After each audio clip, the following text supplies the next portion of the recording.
I'm David Knowles, and this is Ukraine, the latest. Today, we bring you the latest updates from the front lines, analyse a suspected assassination attempt on the wife of Ukraine's military spy chief, and we discuss a new Ukrainian project, People of Culture Taken Away by the War, with friend of the podcast, Dr. Sasha Dovzhyk. Bravery takes you through the most unimaginable hardships to finally reward you with victory. If we give President Zelensky the tools, the Ukrainians will finish the job. Slava Ukraini! Nobody's going to break us. We're strong. We're Ukrainians. Every weekday afternoon, we sit down with leading journalists from the Telegraph's London newsroom and our teams reporting on the ground to bring you the latest news and analysis on the war in Ukraine. It's Tuesday, the 28th of November, 1 year and 277 days since the full-scale invasion began, and today I'm joined by our Associate Editor Dominic Nichols, Assistant Comment Editor Francis Durnley, Brussels Correspondent Joe Barnes, and our guest is Dr. Sasha Dovzhyk, a writer, curator and cultural manager now based in Lviv. I started by asking Dom for the latest news from Ukraine. Well, hi David, hi everybody. Welcome, Sasha. Let's start in the Black Sea after the news that we were talking about yesterday, this horrific storm. Russia's Black Sea fleet has apparently been forced back to base. They're saying this storm is the worst in 100 years. It hit that area of southern Ukraine, Eastern Europe. No Russian ships able to operate in the Black Sea and the Sea of Azov because of the blizzards, giant waves and winds up to 90 miles an hour, according to Ukraine's Navy and Southern Army Command. What Russian media are calling the storm of the century has left about 18 people dead, over 30 injured, millions without power across Ukraine, occupied Ukraine, Russia and Moldova. One Russian blogger said that naval minefields were feared to be drifting after the storm broke boom nets, keeping them in place. A few thoughts on that a bit later. There are some images actually online showing dummy mines that have been washing up that looked to have been part of the training or the exercise area west of Sevastopol that are now washing up on the shore. They're basically just big lumps of metal, dummy mines that you can then use your sensors and your other bits and pieces, including personnel, and I think Russia's using dolphins as well to go and search for mines, but they've been washed up. Now, high tides, again, very dramatic footage online. High tides have been shown to have washed away trenches, coastal barriers and firing positions in Yevpatoria. That's about 75 k's up the coast, so in Crimea, up the coast from Sevastopol, around the sort of bay, virtually due north of the city. That's where the worst of it seems to have been, in Crimea. Damage to rail lines in occupied Crimea and mainland Russia, or take out the mainland there, sorry, shouldn't have said that. In occupied Crimea and Russia will hamper logistics. It will just slow everything down, not least of which you'll find footage. I think we've got some on our website at the moment about rail lines that have just been absolutely trashed. They will be fixed, but completely the foundation is totally washed away. Video footage shows Russian engineers battered by the sea as they're working to repair a rail line near Sochi, so on the Russian coast, almost totally washed away. Sochi is about 200 k's down the coast from Novorossiysk, which is where most of the Black Sea fleet have moved over the last few months. I haven't seen any reports yet of any impact on Novorossiysk, so keep an eye out for that. Colonel Alexander Stupin, who's the spokesperson for Ukraine's Tavrisk army group, he said that the weather has obviously had an impact on the military activities. He said the number of Russian drone attacks has decreased by almost 6 times. A bit clunky. I mean, he could have said how many drones had hit him, but a massive decrease there. Artillery bombardments are down. However, attacks by infantry and armoured vehicles carrying on as usual. I mean, I think it's a very slow pace anyway, so usual. I don't think that's exceptionally busy. Now, the ISW, Institute for the Study of War, they're saying that Ukrainian forces have used these conditions to secure their positions on the left bank of the Dnipro River, the bridgehead there. I've been trying to find more information on that because I don't know what that would mean, to secure their positions. It's an area of lots of islets, lots of little streams and rivers. So bar advancing or digging in, and you can't dig in much before you hit water. So I'm not entirely sure what they mean by secure their positions. Possibly they've used the bad weather to try and get more supplies across to them. But anyway, I will try and dig into that further because that choice of words is deliberate. secure their position, so I'll try and bottom that one out. Next, let's go slightly north and into southern Ukraine, and suspected partisans have blown up Chechen fighters as they were driving near Melitopol. This happened over the weekend. Ivan Fedorov, who's the city's exiled mayor, said a car was blown up, engulfed in flames. He didn't confirm the number of occupants killed, but saying they were from Chechnya.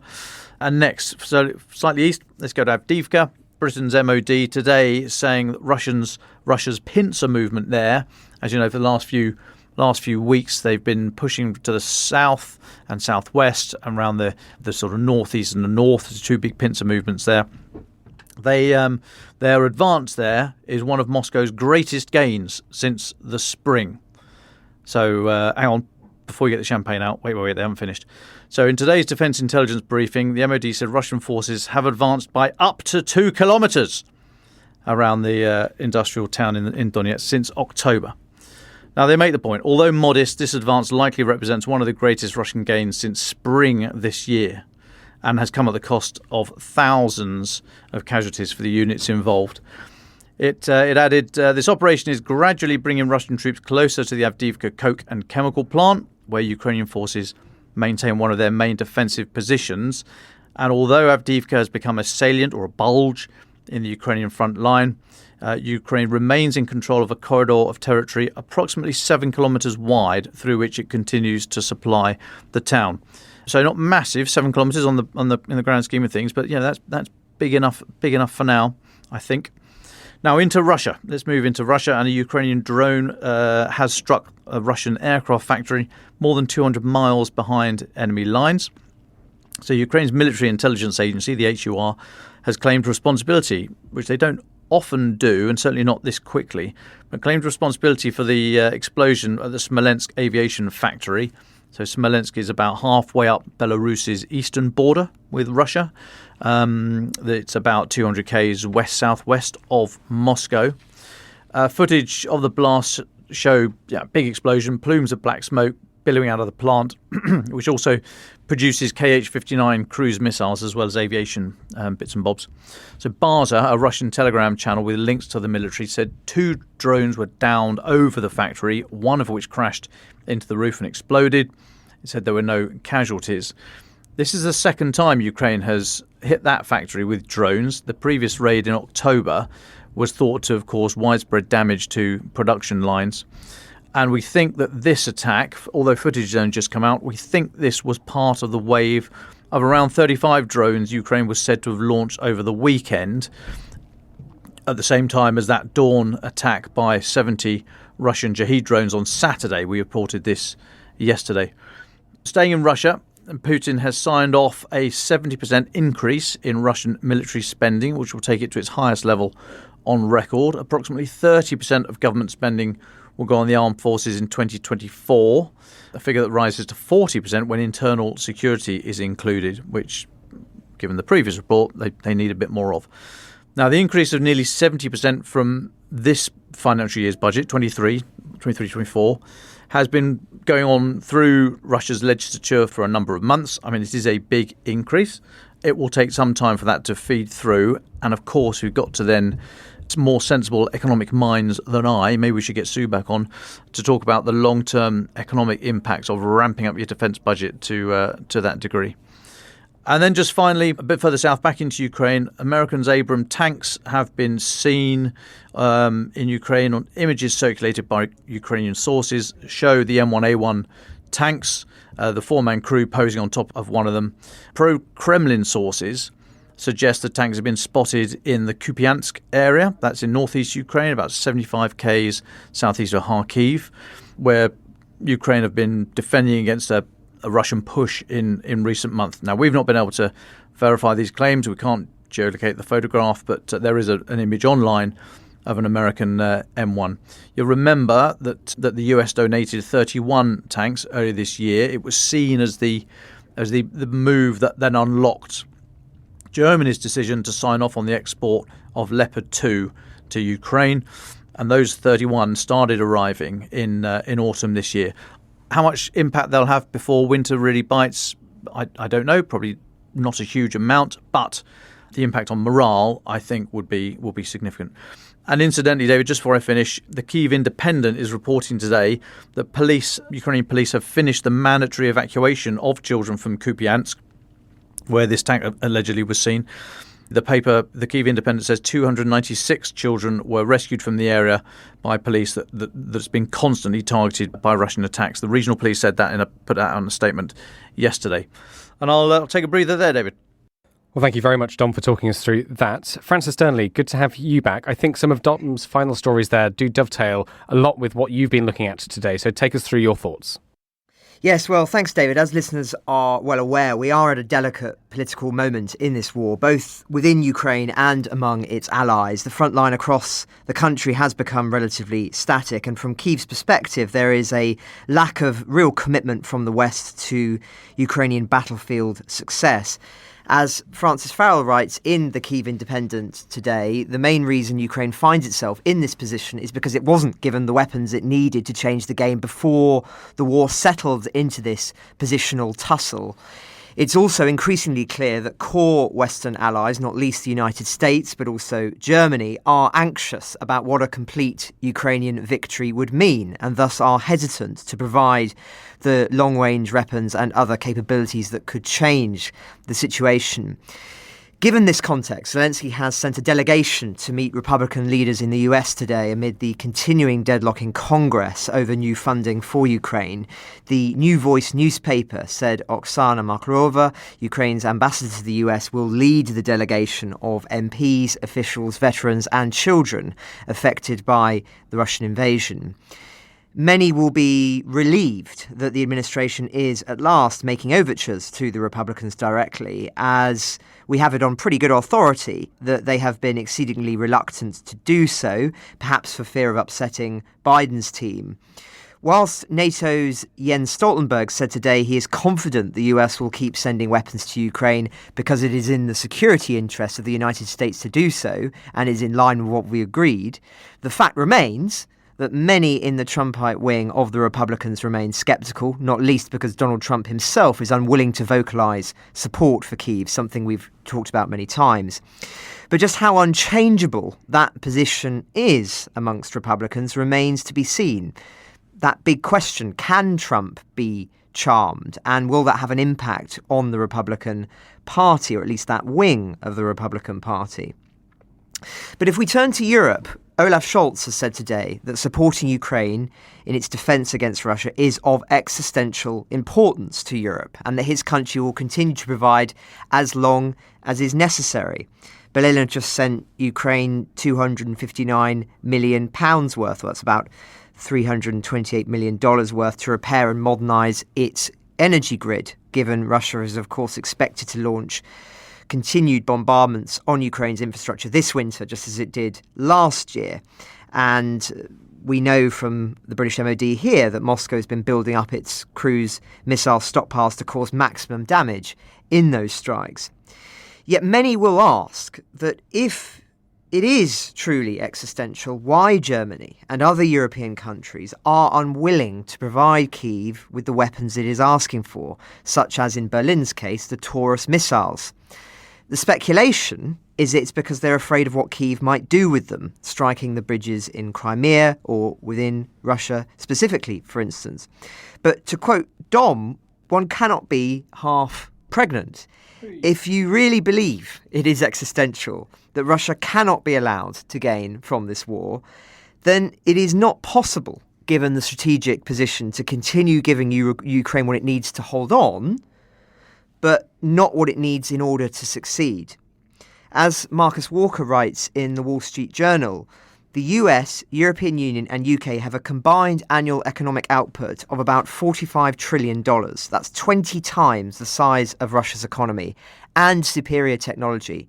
On paper, Ukraine's backers are much stronger than its attacker, but Russia is making far more effort. It is clear now that Moscow is waiting to see the outcome of the presidential election in the US. And given that context, it is surely essential for Europe to be ramping up its support. But it seems, as I say, reluctant to do so. Imagine how different the situation would be if every European country had mobilised its resources in the way Poland has, for instance. The EU countries are still so behind in getting ammunition to Ukraine is especially damaging at this moment. And this is leading to tensions within Ukraine itself. Some MPs are calling for an MP who criticised the Ukrainian army chief Zaluzhny to be expelled from Zelensky's party. So Marina, deputy head of the Ukrainian Parliament's National Security Committee, said on Sunday that Zaluzhny should step down for not providing a plan for next year's operations. But the secretary of the National Security Committee responded that Zaluzhny had not been asked to submit such a plan. Sources have told the Ukrainian press most lawmakers are outraged by Bizula's behaviour and propose excluding her. But we mustn't confuse this with the idea that Ukrainian resolve fundamentally is weakening. As Alec Russell wrote in a piece titled Ukraine's Long War and How to Win It in the Financial Times yesterday, Ukrainians are not in despair over global headlines shifting to the Middle East of late, nor are they talking about a deal with Moscow, as has been speculated. Instead, he argues, there is an acceptance in Ukraine that wars take time. As he writes, so often in the post-Cold War era, the West has had to relearn this lesson. A few weeks into the Gulf War in 1991, the US-led coalition faced nervy questions about the risk of becoming bogged down. The syndrome reappeared early in the Kosovo War, 8 years later. But the Ukrainians know all about long wars. Their war did not start on February 24, 2022, as it did in the minds of so many outside Ukraine. It started in 2014, when Russia annexed Crimea. So the idea that the dominance of Gaza on Western TV has discombobulated Ukrainians misses the point. They seem genuinely perplexed when asked about this. In my scores of exchanges from Kyiv to Kharkiv, the crisis in the Middle East did not feature once. In every fateful war, there have been many moments of defeatism. For all the gloom, the geopolitical landscape may be shifting. The West did not argue its case well to the global South last year. But Beijing is signalling that fostering an axis of autocracies does not trump their need to keep its economy on track. India cites history rather than interests to defend a non-aligned stance. Ukraine's allies have been too slow to ramp up procurements, but it is not too late and is ultimately affordable. Kyiv just needs our help and for us to keep the faith. I repeat, wars take time. A timely piece, David, by Alec Russell there in the Financial Times, and one that I do recommend to listeners. But that's where we are. Thank you very much, Dom and Francis. Well, before we go to our guest, Sasha, Joe Barnes, let's come to you. What stories have you been looking at? Yep, so live from NATO HQ, where NATO foreign ministers are meeting at the moment, but more on that later maybe. So first we have the curious tale of the wife of Ukraine's chief military spy master has been hospitalised after she was poisoned in what looks like an assassination attempt. So Marina Budinova, who is married to Major General Kirill Budinov, the influential head of Ukraine's military intelligence agency, was poisoned with, and I quote, heavy metals, intelligence sources have said this morning. So Mrs. Budinova, 30, was hospitalised after a prolonged deterioration in her health, according to local media reports, which have since been verified by Ukrainian intelligence sources. The substances used to target the 30-year-old were, and I quote again, in no way used in everyday life and military affairs, according to one source. Their presence may indicate a deliberate attempt to poison a particular person, the source added. And this was first reported by the Ukrainian news outlet Babel and has since been picked up by various other outlets in Ukraine that are looking at this story. So it looks like Ms. Budinova is on the mend. So sources say that the treatment is now complete and they are awaiting checkups from a doctor. But it doesn't seem to be an isolated incident. So a number of military intelligence officials in Ukraine have apparently fallen ill with similar symptoms associated with potentially heavy metal poisonings. We don't actually know what that is, but it's something, heavy metals is, or metal poisoning is something that has been used previously. If you remember back to the early peace negotiations that Roman Abramovich was apparently involved in, and a few people left that feeling sick. But I must stress, these are still just reports. So while they're apparently confirmed by sources, The Ukraine's military intelligence agency has not issued official statements on this. But what we can say is numerous attempts have been made on Major General Budinov's life before and after the launch of Vladimir Putin's full-scale invasion.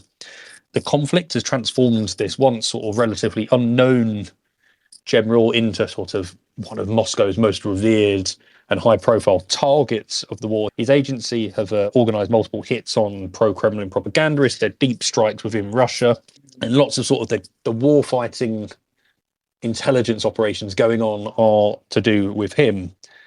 So what's quite interesting is we know that from an interview with Radio Liberty some time ago that Budinov and his wife were living together in his office, and that had been the case since the outbreak of the war, mainly for security reasons. The little bit on the background of Mrs. Budinova, she's a trained psychologist, but has most recently been working as an advisor to the Kyiv mayor, Vitaly Klitschko, the former heavyweight champion boxer. And before that, she volunteered at Ukraine's main military hospital in Kyiv between 2015 and 2017. So I think that's a developing story. We're going to have more on that later on the Telegraph website. We've got an early version of it up, but I will be adding to that as the day goes on, so keep an eye out for that. Something that I wrote about over the weekend is, and say Francis alluded to it, was the artillery problems that Ukraine is facing. And sort of as weather worsens and the front lines are frozen in place, Ukraine is struggling to secure enough artillery shells which it can use to change the equation to sort of move those front lines. So President Volodymyr Zelensky has warned that key shipments of 155mm munitions have dropped off after fighting erupted between Israel and Hamas. So both Ukraine and Russia have struggled to maintain stockpiles of shells after sort of almost 2 years of long-range duels across vast battlefields. But what has changed in recent times is Moscow has received about 1 million shells from its ally North Korea, and that was across 10 different shipments since August, and that's according to South Korean intelligence services. And this has helped Russia essentially launch and sustain a recent new offensive, which is sort of aimed at Avdiivka, at Kupiansk, at various places along the front line, which has enabled Russia to use this artillery to try and bundle itself forward in very quick fashion. But at the same time, the European Union has basically said it was going to try and act as Kyiv's main supplier of artillery shells, promising to deliver 1 million shells by March next year. But now the EU, as we've reported before, has conceded it's not going to hit that target.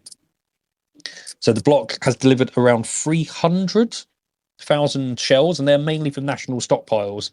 But what countries in the EU have struggled to do is find new sources of shells. So new manufacturing plants that can churn out shells at a quicker rate, new production lines that have been opened. They've basically promised the world and tried to do this, but they've seemingly failed, which is not great news for Ukraine. But there are some sort of good positives out of this. So the release of the DPICM, that's the cluster munition by the US, that eased some of Ukraine's problems because there are significant stockpiles of those floating around the world, and the US doesn't use them anymore, and because of various international sort of agreements and promises that they're not actually, cluster munitions aren't used by many Western governments anymore, so they're available.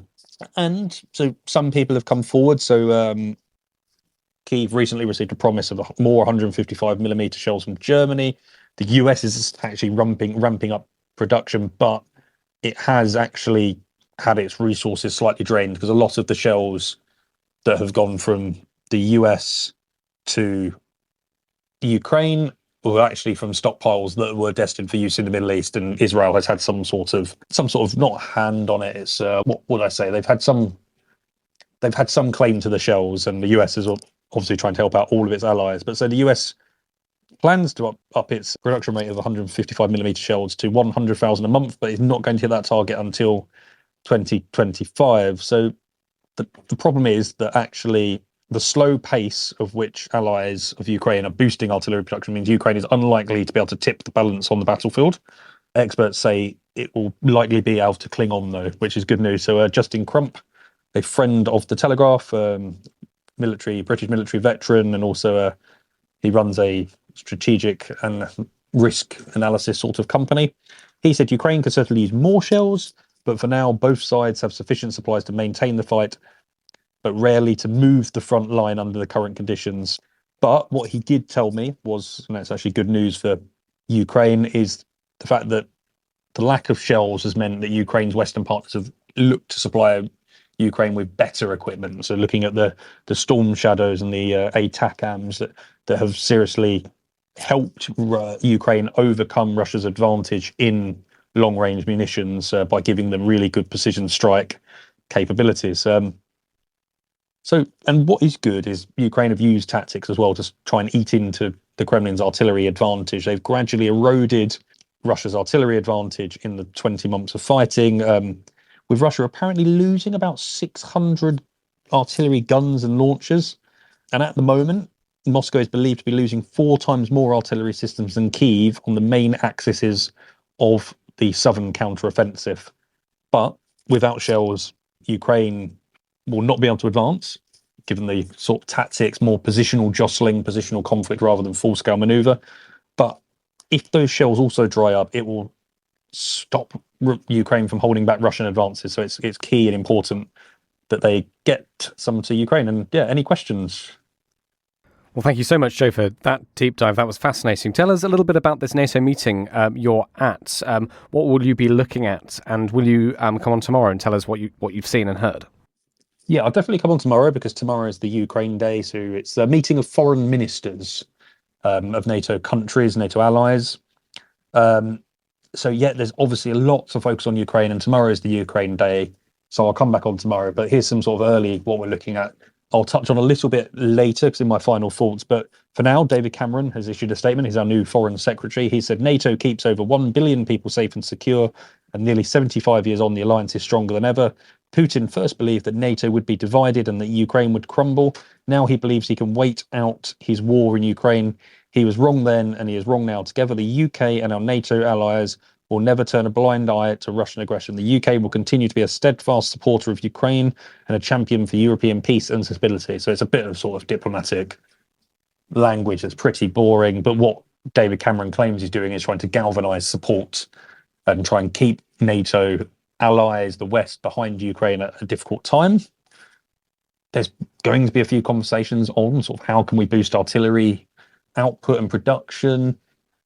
Who is going to be donating supplies? So that's another one. But then, yeah, there's various other things. But I'll come and speak on that in more detail tomorrow.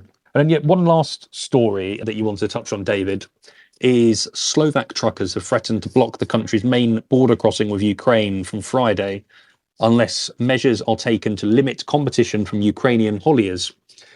The UNAS Truckers Association said it would shut the crossing, and excuse my pronunciation, Vesny Nemek, the only one which is open to heavy trucks.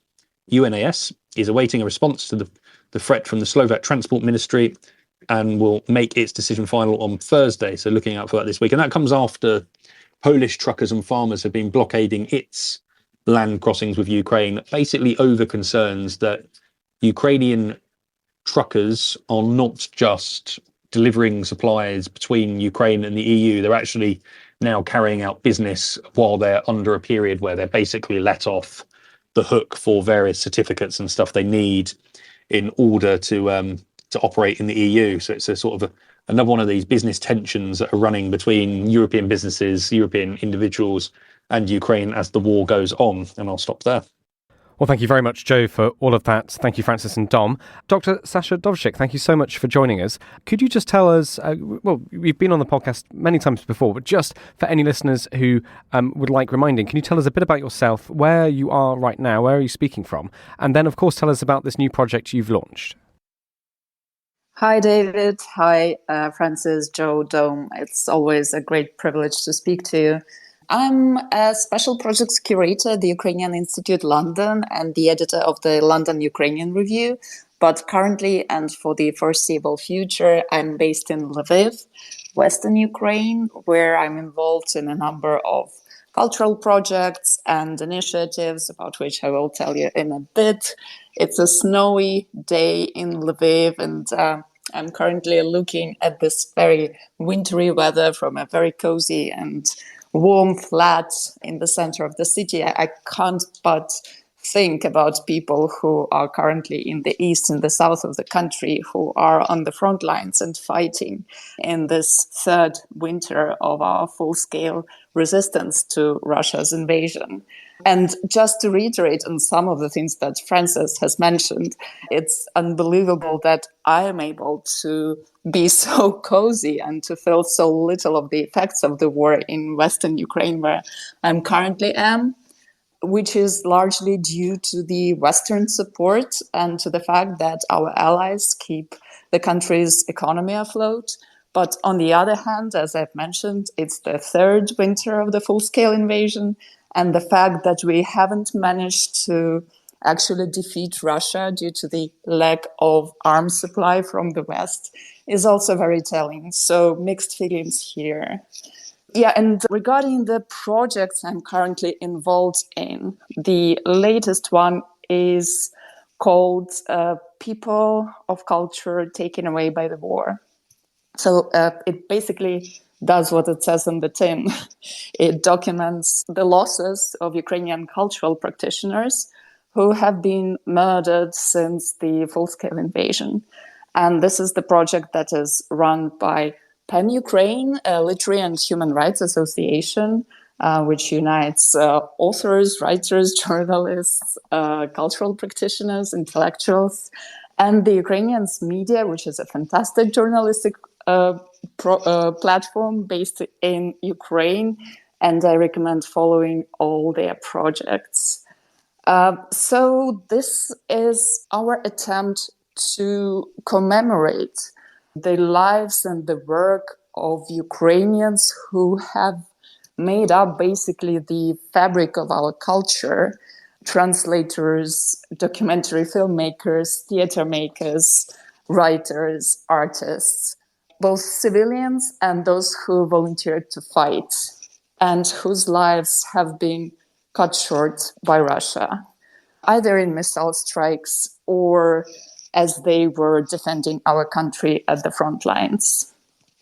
This project was initiated by Tatiana Teren, who is the executive director of PEN Ukraine, and like so many other ideas, initiatives, endeavors in our lives, it was prompted by the death and our love, our gratitude, our memory of Victoria Melina, Ukrainian writer who turned into a war crimes researcher and whom I know you also knew well.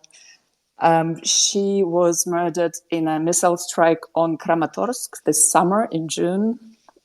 She was there to accompany a delegation of Colombian writers to show them the consequences of the Russian full-scale invasion. And as a war crimes investigator, it's a great tragedy that she actually became one of the victims of one of Russia's war crimes, the firing of a high-precision missile at a not peaceful, it's actually a frontline city, but obviously many civilians, 13 civilians were murdered there in that missile strike. To do justice to Victoria's life, to Victoria's work, I wrote an obituary, and Tatiana thought that we must continue doing this work, spreading the word about these people who meant so much for us personally, and who meant so much for the Ukrainian culture in general, that we must build this makeshift monument for them, at least with words, and in such a way to make their memory last and make their legacy known inside Ukraine and internationally. By doing this, I believe that in a way we continue their life's work. In a way, their message continues circulating globally. And maybe in such a way, we're also resisting the cultural genocide or culturecide that has been promised to us by Russia. Sasha, you very movingly write, as I'm quoting from you here, in her preface for Volodymyr Vakulenko's Diary of Occupation, Vika, that's Victoria, seems to have left us, if not clear instructions, then a direction of travel. And you quote her, Volodymyr Vakulenko wrote the diary hoping that you would read it. Therefore, if you are holding this book in your hands, the writer, Vladimir Vakulenko, has won. What do these words mean for you, and what do you think this direction of travel is for you in this project? Yes, thank you for this quote. Well, actually, Victoria was preoccupied with what we call in Ukraine the executed Renaissance. It's the generation of Ukrainian writers, artists who were murdered by the Soviet regime in the 1930s. She researched their lives, she researched their work, and she was afraid that she would live to see another executed Renaissance, especially when it became known that the invading Russian troops had lists of Ukrainian intellectuals and cultural practitioners to be executed. For Victoria, it meant that most of her social circle would actually die by the hands of Russia's murderers. And of course, tragically, she became one of those whom the Russian invasion did not spare. For her, researching their legacy meant continuing to deliver their message to the next generations. It meant that their words continue their lives and they still have impact on our culture and on our social life in Ukraine and beyond. And of course, she was the one who unearthed the occupation diary of the Ukrainian children's author Volodymyr Vakulenko, whom Russians tortured and killed when they occupied the Kharkiv region in March 2022. So Vakulenko managed to first write some notes about the beginning of the occupation of his native village Kapitolivka. And then when he understood that he did not have much time left, he buried his diary under a cherry tree near his family home in the village. When the Ukrainian troops deoccupied Kapitolivka in autumn 2022, Victoria was among those war crimes researchers who rushed into the region to document Russia's atrocities. And actually, the destiny of Volodymyr Vakulenko was on the top of her list of urgent matters. It became clear quite soon that he did not survive, and she was searching the garden of their family home with Volodymyr's father, and eventually she managed to dig out the diary of Volodymyr Vakulenko. And for her, it meant a huge relief. It meant that the message that he sent to the world actually reached the readers, it reached us. And that meant that his will, in a way, became accomplished. And for us, it means that whatever Victoria started needs to be finished by us. We just must continue doing their work. We must continue circulating their message. And we must make sure that their names are remembered. Listeners of this podcast will remember two interviews we did with Victoria. One last year on the anniversary of Maidan, where she spoke about her experiences in 2014. And the second one was earlier this year, I believe in April, where she spoke about the Ukrainian literary scene. And she was in London, so came into the office to speak to us then. We knew her as an incredibly intelligent interviewee who was kind enough with her time to explain and to describe and to talk us through what she was thinking. What did she mean for you as a friend and as a writer? I was lucky and unlucky because we only met in person in April 2023, so half a year ago, when we went on a volunteers trip to the Donetsk region. But as many people, I knew Victoria online through her very witty tweets and through her incredibly sharp writing in English. She was so fluent and so eloquent in English. And then we met in person, and I was just blown away by her humor, her irony, her very humble bearing. She didn't think much of her poetry or of her position in Ukrainian cultural life. So she was quite humble. And it felt like we would have years of friendship, and we would have time to develop this friendship and become close. And I know that this gift of friendship is something that everyone who knew her keeps mentioning, that she made friends for life easily because of some kind of generosity of her spirit. But yeah, as everyone in our circle, I was devastated when the news of the Kramatorsk strike came in June, and I understood that Victoria was one of the victims. But like with everything that she did, her death, in a way, meant that while we were devastated, I'll put it like that, we also understood that we just could not stop, that we should continue our work, and in this way, our memory of her and our gratitude to what she did and to who she was means that we continue doing whatever we can to spread the word about her and about other Ukrainian cultural practitioners like her who were murdered by Russia since the beginning of the full-scale invasion. And of course, by doing this, we do not only commemorate their memory, we also testify of Russia's genocidal intent, because by removing these cultural figures, Russia makes sure that Ukrainian culture is silenced, that Ukrainian culture goes through another executed renaissance. And by spreading the knowledge of who these people were, of what they worked on, we are resisting in our way. Well, in that spirit, Sasha, would you introduce us to some of the other people you document in your project? Who should listeners go and read about? Oh, with pleasure. It's probably tragic, again, to speak of another victim of an attack on a civilian city. Olha Kolorova. Kolorova is her pseudonym, and her surname is Pavlenko. Olha Pavlenko Kolorova was a Ukrainian artist and food writer who was killed just a year to the day before Victoria Amelina in Kremenchuk in central Ukraine, when Russians fired a rocket on a shopping mall there.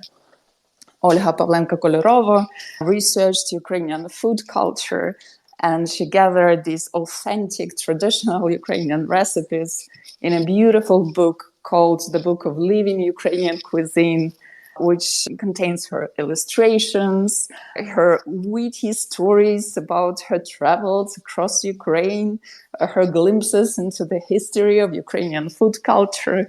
And I believe that everyone who comes to Ukraine becomes a foodie, because it's impossible not to fall in love with Ukrainian cooking. And I hope that they will also discover this book by Olha Kolorova and fall in love with her as well as I did when I wrote her story. Another absolutely fantastic person I was privileged to write about was Vyacheslav Zaitsev, Slava Zaitsev, from my native Zaporizhia.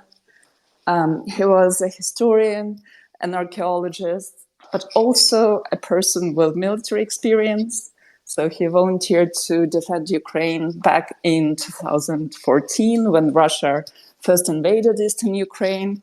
And he was one of those cyborgs who defended the airport of Donetsk in 2014. He was twice injured, returned back to his native Zaporizhia, where he was one of these people who keep things running at the Museum of the History of Cossacks. And when Russia invaded again, he, of course, returned to the front line. His call sign was Hortitsa, after the island in the center of Zaporizhia, which I know very well and love dearly. Many of my friends, many of my relatives even, work on this island to preserve the history of Ukrainian Cossackdom, and everyone mentioned Slava with such love, such gratitude. It was really moving to write about him. But obviously, I encourage you to read about all the cultural figures on the list. Thank you so much, Sasha, for being with us today and sharing all of that. Dom, Francis and Joe, do you have any questions before we move to our final thoughts? I'd love to ask Sasha a question, if I may, David. Sasha, always a pleasure to hear from you and hear your reflections on these matters. I was very kindly invited to speak about Ukraine to a delegation of British Poles yesterday, and some of these themes came up in the Polish context, of course, another country that suffered for a very, very long period of time under the Russian heel, as it were. I just wanted to, speaking on this question of Ukrainian literature and culture, in your view, and I know this is a very broad question, what does Ukrainian literature offer the world in terms of core themes and lessons in the way that, say, British culture can or Polish culture can? Just interested in what you think are those specific themes, areas, unique cultural aspects that Ukraine can shine a light on that perhaps other countries are not quite generalising here, but not quite as effective at, perhaps. Thank you so much for this question. Well, I think that one of the things that are unique for Ukrainian culture is this idea of voля, which combines, in a way, will and freedom, so will for freedom. As a country which has been subjugated by various empires for so long, Ukrainians have developed this streak of literature that speaks of voля, speaks of will to freedom of the Ukrainian people very eloquently, from the father of Ukrainian literature, Taras Shevchenko, and into the executed renaissance of the 20th century and to our days. This idea of freedom is permanent and persevering in Ukrainian literature. And another aspect is probably less talked about. I was fortunate actually, to teach Ukrainian literature at the University College London for a year. And I was guided by William Blacker, whose main shtick is that he teaches literatures of Ukraine, so literatures of the many nations, ethnicities, peoples that inhabited the territory of Ukraine from the perspective of their overlap, of their mutual influence. And in this way, Ukraine, the literatures of Ukraine, open a very interesting perspective on the development of the Crimean Tatars, Poles, Germans, Jews, everyone who inhabited this territory for centuries. So it would be interesting also to flip what we understand under Ukrainian literature and instead to look at the literatures that developed on this territory. And it offers us a unique perspective, not only on Ukraine, but also on the development of people with whom we've been involved in various kinds of relationships for many years. Sasha, hi, it's Dom here. Thanks so much for joining us today. A quickie for me. Coming from the position of somebody who, when I joined the army, I went through the all the selection stuff for the army and all the mental aptitude and essays and all that kind of bobbins. I was described as a cultural desert. I'm hanging on to your ankles here, if I may. But tell me why I should visit Lviv. Tell me about your city and what I would see if I had a nice long weekend and wanted to come and see Lviv. Where would you tell me to go and have a look at? Thank you. So first, you should make sure you're well fed. Anywhere you go, you again will experience the wonders of Ukrainian cuisine, which surprises everyone. People who have not been in the country since the full-scale invasion think that we eat salo, which is ladder by candlelight, but actually the Ukrainian restaurants are booming and continue to inspire and to surprise. I would also encourage you to visit bookshops, because Ukrainian independent bookshops have been absolutely thriving through the recent years. Particularly, it is inspired by the fact that Ukrainians, now that they are facing this existential threat, want to learn more about their culture, their history, their literature, and numerous anthologies of Ukrainian classic poetry, Ukrainian classic literature, and Ukrainian contemporary literature have been published this year or were published last year. So you would just be surprised by the abundance of what Ukrainian bookshops can offer. And obviously there are various readings, poetry readings, concerts, book clubs that gather like crowds I've not seen in London or Vienna or Warsaw for that matter.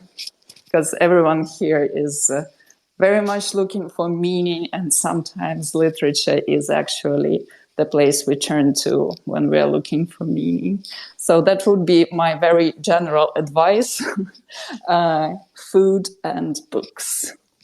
Well, thank you so much, Sasha, for your time today. Thank you, Dom, Francis and Joe as well. Let's move to our final thoughts. Sasha, you've been speaking for a while, so we'll come to you last to let you catch your breath. Dom or Francis, would you like to go first? Yeah, sure. So I said earlier on we were talking about the Russian mill blogger, talking about the storm, the big storm down south. And the mill blogger was saying that naval minefields feared to be drifting after the storm broke boom nets, keeping the mines in place. I said yesterday that military commanders will seek to exploit anything they can. They'll certainly seek to exploit this terrible weather that's going on across southern Ukraine and Russia in the last few days. So we reported the storm yesterday and this morning. I just wonder if this comment by a mill blogger is a prelude to strikes on the increasingly effective Ukrainian effort to get grain out of the country. So I wouldn't be surprised if in the coming days a civilian merchant vessel accidentally hits one of these mines that are broken free. And I highlight this as an example of how I receive and think about news. Now, I'm not saying this story has been planted. I'm not saying it's not true. I mean, it's reasonable if the place has been smashed up, that mines might float free. But I, as was advised by my mum, question everything, but only if you're prepared to hear the answer. So I question every bit of information that I get. And a Russian mill blogger saying, there might be mines drifting away. I'm just saying, how do they know the mines are drifting? And if in future weeks we do see a merchant vessel that is hit, we shouldn't say, I remember that. Yeah, there was that guy talking about how these mines have all floated free. I just think we shouldn't allow that framework to be how we receive news. We should just question this all the time. And it might be true in the future, in which case there'll hopefully be some verification mechanism. But don't automatically in the future think, we were expecting that, because I wouldn't put it past the Russians to use this as an opportunity to try and stymie the, as I say, ever more increasing and effective way that Ukraine is getting grain out of the country. Thanks, David.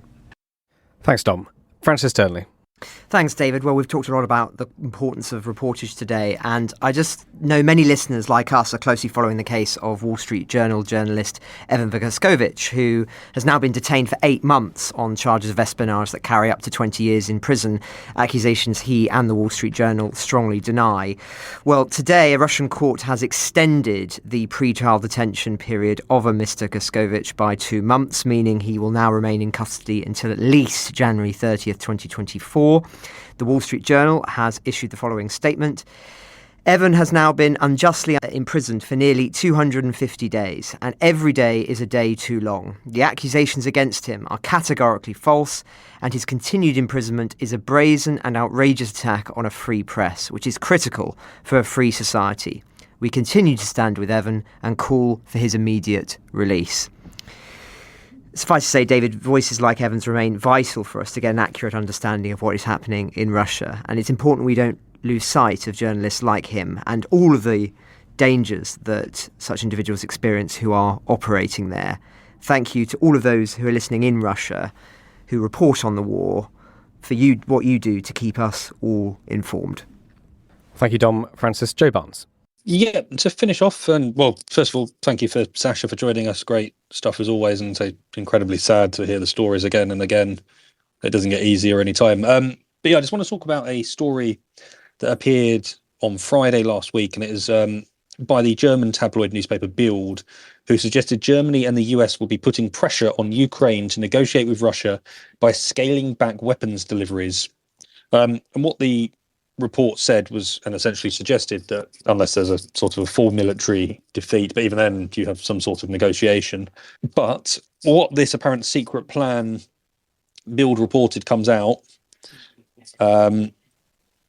is possibly not as clear-cut as was first reported. So I've been speaking to people associated with NATO, etc., ahead of this summit. And what they've been saying is, one person told me, look, that is BS on diplomatic talk, and basically said, look, from what we heard from the Americans and the Germans at a recent meeting of the Ramstein format, which is the Ukraine contact group, it's 50 odd Ukraine's Western allies donating weapons. They said the Germans and the Americans are still resolute in their support, and they see that carrying on. Another source suggested to me that potentially this was language by the Germans, by the US, essentially to scale back on creating an overhyped scenario like we experienced at the last counteroffensive, when everyone was thinking it was going to sweep through Russia's defences and break the lines, and they'd be in Crimea and Ukraine would be in Crimea in a fortnight. That didn't quite happen. So now potentially people are trying to domestically hold back on their language, purely just not to offer the Ukrainians sort of too much hope, but also to sort of so not to give away too many plans. What's the next phase going to be? Let's not all suggest that we're arming Ukraine for another offensive, because Russia clearly knew what was coming and had plenty of time to defend against it. So I'm just adding some context to that story, and I'll stop there for now. And thanks for listening, folks. Thank you very much, Dom, Francis and Joe. Sasha, would you like the very final words? Thank you. Well, I just want to emphasize that despite all the quite depressing news of Ukrainian stalemate, as it's now known, we are still here. We can't accept the attitude that the failure to deliver the weapons that would serve Ukrainian victory sooner rather than later means that we have already lost. We have not lost. We are still fighting. I know that one of my friends who is currently in Avdiivka is listening right now to this podcast. Hello, Jan. So for the sake of all my friends who are defending me with weapons right now, and for the sake of all Ukrainians, I just want to emphasize that there is no point in time when we are free to lay down our weapons and to say that we failed Ukraine. This point has not come, and this point will never come, because Ukrainians are not ready to surrender. Ukraine the Latest is an original podcast from The Telegraph. To stay on top of all of our Ukraine news, analysis and dispatches from the ground, subscribe to The Telegraph. You can get your first 3 months for just £1 at www.telegraph.co.uk/Ukraine the Latest. Or sign up to Dispatches, our Ukraine newsletter, which brings stories from our award-winning foreign correspondents straight to your inbox. We also have a Ukraine live blog on our website, where you can follow updates as they come in throughout the day, including insights from regular contributors to this podcast. You can listen to this conversation live at 1 p.m. London time each weekday on Twitter Spaces. Follow The Telegraph on Twitter so you don't miss it. To our listeners on YouTube, please note that due to issues beyond our control, there is sometimes a delay between broadcast and upload. So if you want to hear Ukraine the Latest as soon as it is released, do refer to the podcast apps. If you appreciated this podcast, please consider following Ukraine the Latest on your preferred podcast app. And, if you have a moment, leave a review, as it helps others find the show. You can also get in touch directly to ask questions or give comments by emailing ukrainepod@telegraph.co.uk. We do read every message, and you can contact us directly on Twitter. You can find our Twitter handles in the description for this episode. As ever, we are especially interested to hear where you are listening from around the world. Ukraine the Latest was produced by Giles Gear, and the executive producers are David Knowles and Louisa Wells.